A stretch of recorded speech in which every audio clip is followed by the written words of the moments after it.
Hey guys, today we're going to take a look at Jak 2 Renegade on the PlayStation 2. Of course, this is a sequel to the original Jak and Daxter Precursor Legacy, and it was a rather dramatic change for the series, but we'll get into all that. So basically we've got the newly designed Jak running away with Daxter on his back, a blaster in his hands, running away from all the soldiers in Haven City. And it's a pretty cool CG render and a pretty cool front cover. As you can see, we've got a sticker on here that says best platform game ever, 10 out of 10 from official PlayStation 2 magazine. I disagree immensely. I like the game, but I honestly think that Jak 1 was better, and that there are a lot more better platformers. But especially because this game kind of began to shy away from its platform nature a bit. But anyway, it's still an excellent game. Just what I will say though is, it can be very, very difficult and frustrating and sometimes a bit cheap. So, and this is coming from a guy that grew up on NES games, so, yeah. That's for one thing to basically be aware of. But yeah, it's definitely beatable. Definitely. So of course we've got our screenshots up there, which may be a bit hard for you to see. We've got some very cool renders of different characters there.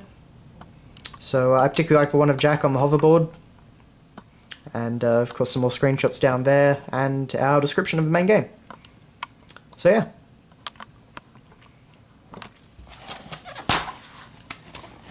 Again, of course this is Platinum. We have the crappy Platinum disc. This one isn't too bad. Obviously someone very different owned this copy of Jak 2 compared to my copy of Jak 1. I got all these just DB games for a very cheap price a few years back. I played them by renting them originally, so I never owned them. I'll get good, nice copies eventually, but for now, these do quite nicely. Now, one thing I find disappointing is that the manual is all in black and white. We do get some cool stuff like this render here, and we get Daxter talking about everything, but yeah, overall it's kind of in some ways it's a step back from the first game's manual, which was not only gigantic and had an awesome map, but and all the banter with characters, but it also was in full color and you know, a very unique sort of manual. But I do appreciate the artwork we get and all this sort of stuff. So yeah, and that's it. And then, because this is the Platinum version and Jak 2's been out for a while, we get an ad for Jak 3.